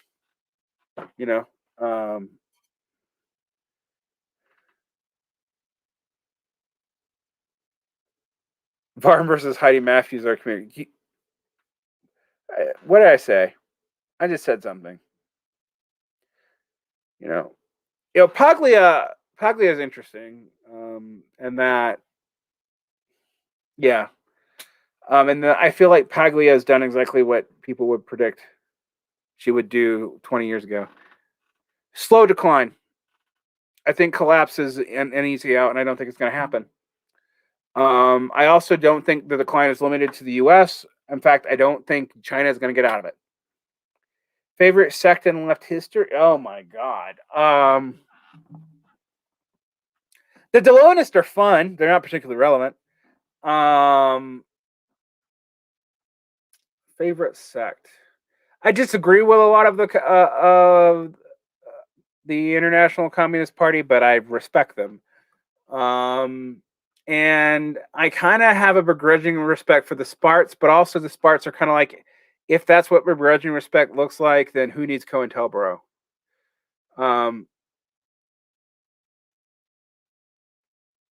Managed decline. Yeah, I think it'll be somewhat managed. And I think also that the circuit of capital is dependent on a kind of productive tension between the United States and China and India in a three-way tension. Because India is a larger power than Russia, but Russia is a militarily more advanced power because of basically its heritage from the Soviet Union. So yeah, everyone's got an interest in a managed decline. Managed decline might actually be good for the working class in America, believe it or not, relatively speaking. I mean, it's going to be bad, but yeah, India is a big deal. I mean, just in sheer people, it's a big deal. The fact it's been, fact it's so backwardsly developed and shouldn't surprise us. How do we try to develop a world system to increase the left, or just trapping ourselves in structures to become the anti-left post-left? I don't know. I think in some ways the idea of being orientated towards the left at all is maybe a bad idea. Like, this is something I disagree with the neo-Kalskias on, is I think their point about the working class not being politically organized and needing something to merge with is valid. But I think the focus on the left as the existing left is not necessarily where to do it. But I also think the post-left tends to be opportunist in just the mirror, bizarro world way of the conventional left. You reject Ted Grease's neo-Grossman economics collapse with automation of labor, making exploitation unprofitable thing? Yes, no. Oh, do I reject it? Sort of. I'm just going to tell you, and I started talking about this early on, and maybe it'll come up more. The number of people, including Grossman himself, who mispredicted the end of capitalism and that, going all the way back to what I was talking about in the mega two letters between Engels, Marx, and Lassalle in the 1850s, where they all thought capitalism was about to collapse. In its final collapse, they predicted it like 5 different times between 1850 and 1857. I don't touch that stuff because historically speaking, it's been wrong. But it's been good at producing other sound Marxist theory. So I don't want to say I reject it. There's always some counter tendency they're not accounting for. I like Ted Reese's book of I've read at it. Iman over at Swolitariat's been really pushing it on me, and and I'm going through it slowly. Is skiing a bourgeois activity? No. It's expensive though, so I mean, like if you got the money. But if you own skis and you have a place to ski. I don't ski personally, but that's because I'm not very coordinated. Hiking is about the best I can do. You have to orient towards the left instead of the workers because the workers are politically split and demobilized. Yeah, I heard blah blah blah. Platypus / neocult stuff. Good luck with that because most platypus stuff just ends up tailing the right. Challenge me.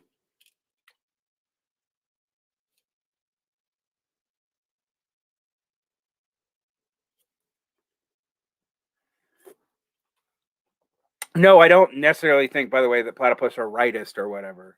Like, I don't think it's that conscious. I just think if you tail a political position and try to counter signal them and it's a closed system, you have so many fucking choices. And that's it. So you either try to stand apart from it or you get sucked into it in the same spiral. And that's what I see happening over and over and over again with people who want to fix the left by critiquing the left through the left, whatever. You don't even know what the left is half the time.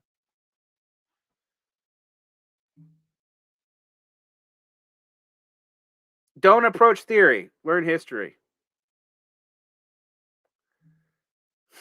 I'm kidding, actually. Should we sell Trump merch to reactionaries to fund our activities? You do whatever you need to do to fund your activities, man. Well, not whatever. Doing lump and stuff tends to go poorly for people. Just heads up. I get very annoyed with this whole focus on the left, but I also agree that you can't focus on the workers because they are politically divided and demobilized. But the thing is, you had 200 years of failure of this strategy. Right, both on the focus on the worker strategy alone and on like the left merging with it. And until I see more honest dealings with that and why that exists, that don't involve like, don't do the pimping and sell drugs from the left. That has not gone well. See the FARC, see a bunch of stuff.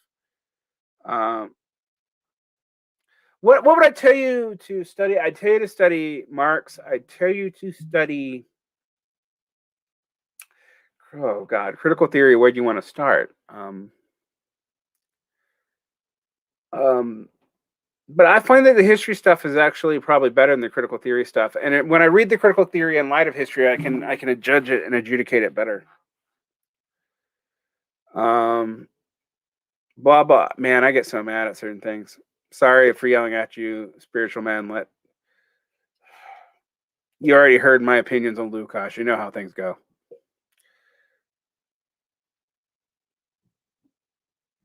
I think, however, if you were to try to deal with communism, core communism, you end up having to deal with the left and the workers and a lot of other things, actually, in a way that doesn't clearly mean that you can side or tail or even merge with any of it. Is Robert Pippin worth this? Yes. Do you think the communizing critique of the worker movement is right, but assumes too much success with the second and third international organization of the workers established by equal workerism? I think parts of the communizing critique of the worker movement is correct in that they're correct about the problems of the collective actor and about the natural limit of the industrial proletariat, but they don't deal with a lot of the other issues involved, leadership, the fail of internationalism, the fail of nationalism to deal with it. And so to say that it's correct unilaterally would be wrong. But I do think they see some problems that other people have seen. I mean, Purowski saw it. I think even a lot of Marxist-Leninists have saw it. I have not read Emmanuel Ness and Daniel Azzolini. Should I? What are good books or sources on the Russian Revolution, Russian communism? Fitzpatrick, Geddes. Believe it or not, Kotkin, even though he's an anti-communist, is good. Someone asked me today what was the best book in the Russian Civil War, so I'll answer that too, because that's important. I just got to remember. I got to look it up real fast. I actually think the Evan Mosley, The Russian Civil War, is really good. I also think Essential Histories of the Russian Civil War, 1918-1922. And I also think you should read The Bolsheviks in Power by Yanovich. Let me look up who did that, which I think that is a good book as well. I think all those books are actually pretty good. By Alexander Rabinowitz. So those would be, I think, fairly useful for you if you are so inclined.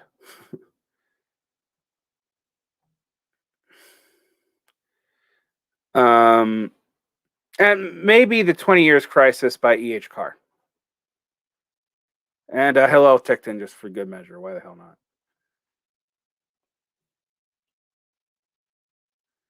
I also, I agree with Spiritual Manlet on reading Hobsbawm. He's pretty good too.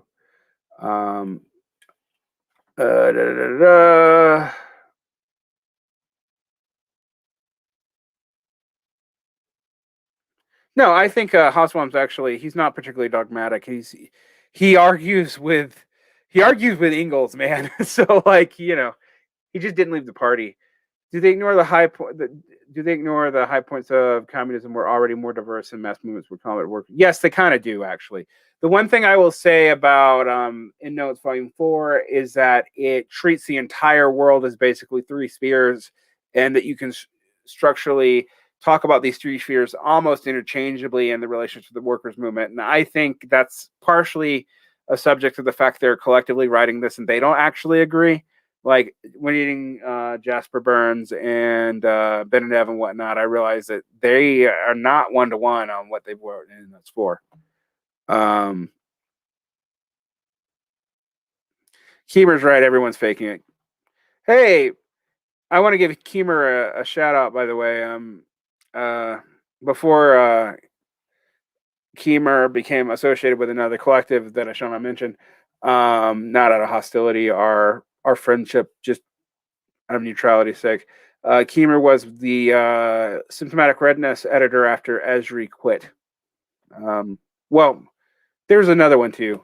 Max was our editor for a while. Now we don't have an editor. Yeah. Goddamn, slow down. No, Kotkin's good. Kotkin's actually good. His politics is bad, but his history is actually really good. Can you imagine being in my class, Political Pain? I'm like this all the time. I use teach ELL too. All right, I've been on for almost 2 hours, and I'm gonna go spend some time with my partner and get some sleep. A pox on all their houses. I don't even know who they are, but probably they need a pox. And the STEM lords, do your engineering. I don't know though. Red engineers versus red humanities people. It's like like I always feel like I want to side with both of you and neither of you at the same time. Um,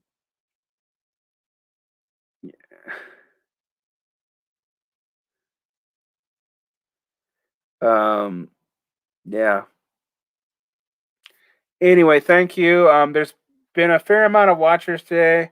Like and subscribe. Why am I telling you guys like and subscribe? Like and subscribe. What about red teachers? What about red teachers? Heads up, though, if you're one of those teachers who wants to like radicalize your students, it usually goes. I mean, like, can you think of anything more uncool? Like, really? Like, if my teacher was a radical, actually, I had a teacher who was a radical liberal, like, like liberal version of Marxist, whatever, and don't trust red poets. The communizers and me, we share one thing: it's we should be kicked out of the republic. You can kick me out. You can also, do not put me in charge. It will not go well. Stalin was a poet. Just remember that. He was a good one too, actually.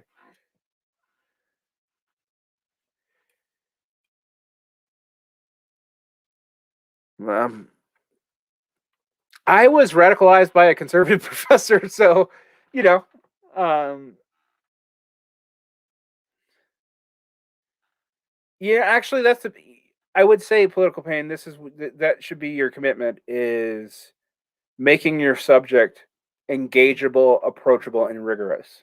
All right, like, and people are going to sell you a bunch of stuff that's not true. Like, I'm all about Paulo Freire's, you know, getting rid of the banking concept of education, but I'll also tell you direct instruction works.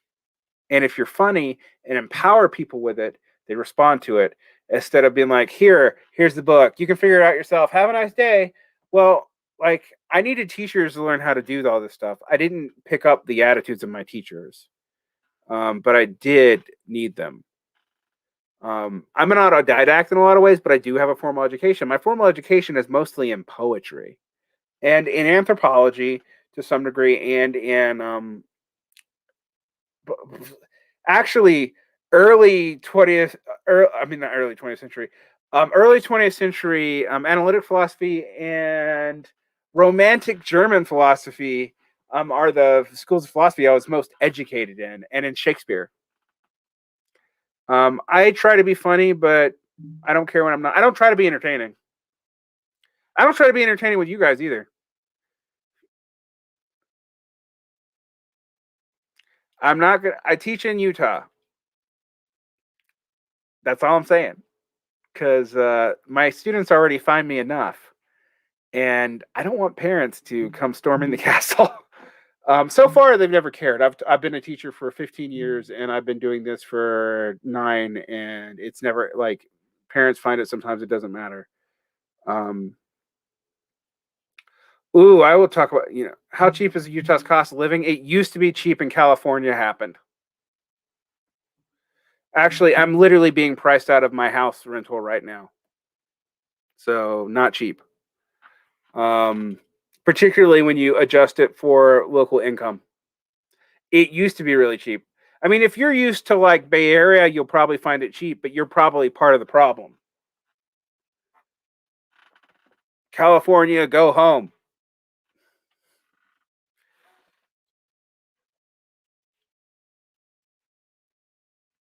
Actually, I have this weird relationship with California, and I kind of love it, and I kind of want it to fall into the ocean. Um, um, I also like didn't think it was necessarily a bad deal if it split up into 3 states. Yeah, Ohio and Utah has a horribly inflated real estate market. Like um like the house that I'm currently in, they offered to sell it to us, and we don't really have the money. After my last marriage, blah blah blah. Yes, I listened to Tool in the '90s. Um, it's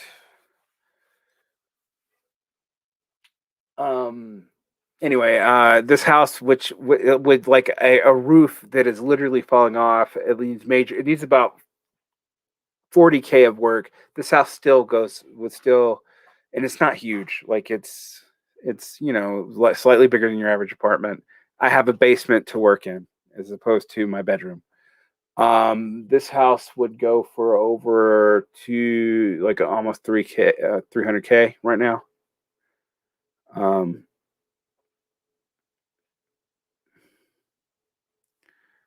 Yeah, my ex-wife's family is from the Greater Modesto Valley, so I used to go between the cartoonish conservative areas of that, and then also like the cartoonish. I mean, if I lived in California, I might believe in the PMC.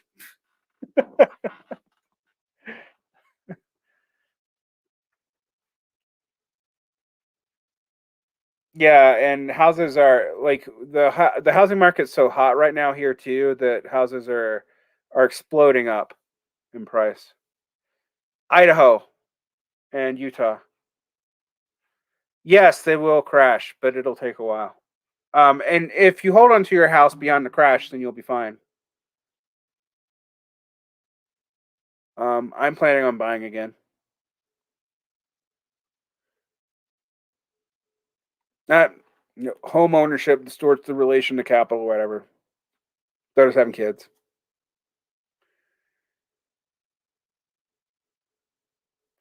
Anything on the West Coast right now is California is literally distorting.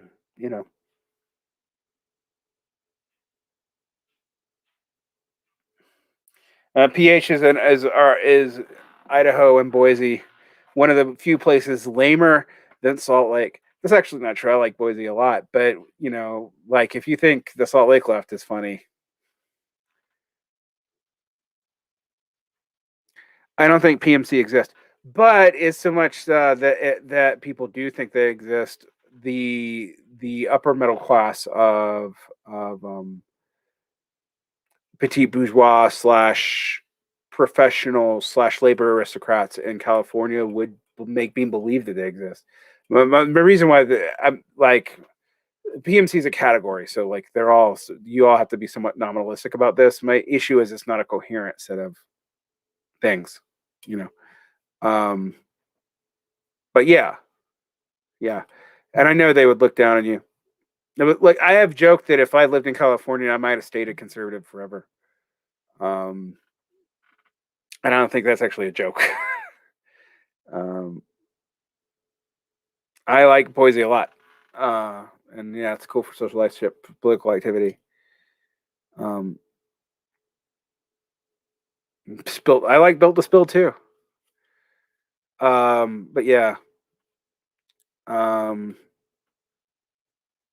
so political pain, I feel you. I think California is its own madness.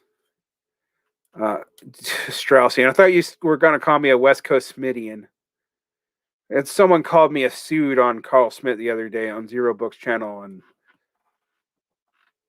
but they're like, by by uh, by state of exception and sovereignty, Carl Smith was for existential threats, and I'm like, yeah, by existential threats, he meant diluting the political theology of the area and diluting its tribal identity was an existential threat. So if you've read political theology and also admitted that he was a Nazi, there's literally no debating about that.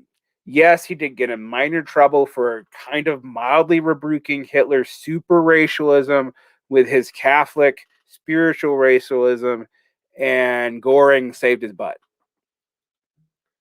and so he got to live to be 100. Yeah. Good luck on toughing it out, man. Um, God bless you for trying that in California. If you come out here, don't come out here and don't come out here by selling your $1 million California property at a near loss and still being able to buy a full house out here at price and bidding everyone up. If you do that, I'm going to be mad. But, go where you want. I believe in the freedom movement. How to spot a Fed bar. You know what? The biggest thing that spot a Fed is if they encourage you to hyper illegal stuff in ways that seem out of character, they're usually setting you up. Like, if you study what COINTELPRO did, if you study how they even fought, like what they even did to like terrorists in the aughts, that's what they do. Rents are bad. Yeah, they're not. They're actually still not as bad as they've gone up like $200-300 in some areas in Salt Lake, but you can still live in the Greater Valley with only like 5% rent raises. So it depends on where you're at. Yeah, if they push for excessive violence, it's suspect. They're usually trying to set you up. It's right as AF out there, and it's actually not in Utah. It is in Idaho. Portland's probably still the whitest place on earth. I mean, no, it's not. Obviously, most of Europe is, but yeah.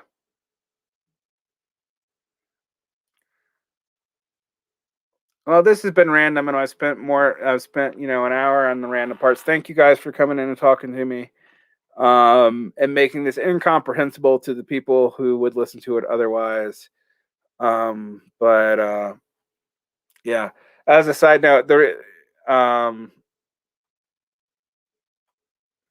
I've actually never in my life lived in a neighborhood that was majority white. Well, no, that's not true. Actually, part of my childhood I did. I grew up in Augusta on the southwest side, which is, woo, it's a special kind of rough. Um, and I lived in Jones County. I lived in a transitional neighborhood that was mostly white, but it was right by a black neighborhood, and so and now I live in an area that is mostly Pacific Islander and Latino, and some very, very old Mormons. Yeah. Have a good night. Yeah, I'll take anyone's friend request on. Why does French so weird compared to the rest of Romance languages? Because the Franks were Germans, and anytime the Germans touch a Romance language, it gets weird. And reverse, when when Germanified Romance languages touch German languages, it gets weird. I.e., English. We used to sound like Frisian. Now I don't know what we sound like. But yeah, but the Franks were a German tribe, and they messed it up. Blame the Merovingians and the Carolingians.